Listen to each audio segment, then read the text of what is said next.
Stove on பண்ணி cooker வச்சுக்கோங்க. இப்போது குக்கரில் நம்ம ஆல்ரெடி வந்து பார்த்திங்கன்னா ஒரு 1/2 கிலோ அளவுக்கு நம்ம மட்டன் எடுத்துருக்கோம். அதை வந்து இதில் போட்டுக்கலாம்.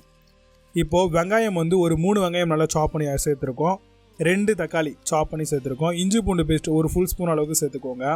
இதில் நம்ம தண்ணியை வந்து ஊற்றிக்கணுங்க. அதாவது அந்த இது முழுகிற அளவுக்கு தேவையான அளவுக்கு உப்பு போட்டுக்கோங்க.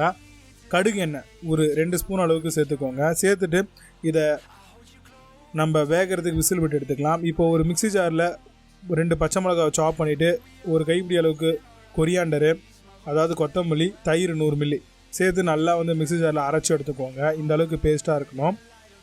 இந்த அளவுக்கு இருந்தால் கரெக்டான ஒரு கன்சிஸ்டன்சியாக இருக்கும். இப்போது குக்கரில் விசில் வந்தாச்சு.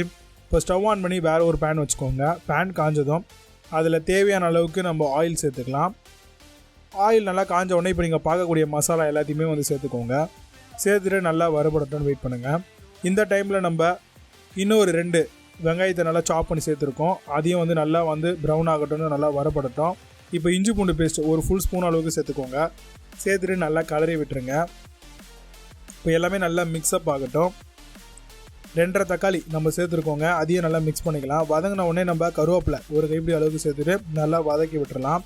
1 ஸ்பூன் அளவுக்கு தனி மிளகாய் தூள், 1 ஸ்பூன் அளவுக்கு தனியாத்தூள், கரம் மசாலா ஒரு 3/4 ஸ்பூன், 1/2 ஸ்பூன் அளவுக்கு மஞ்சத்தூள், 1 ஸ்பூன் அளவுக்கு மட்டன் மசாலா, தேவையான அளவுக்கு உப்பு சேர்த்துட்டு நல்லா வந்து ஃபஸ்ட்டு வதங்கட்டும். மசாலா எல்லாமே நல்லா கோட் ஆகட்டும். மிக்ஸ் பண்ணுங்கள்.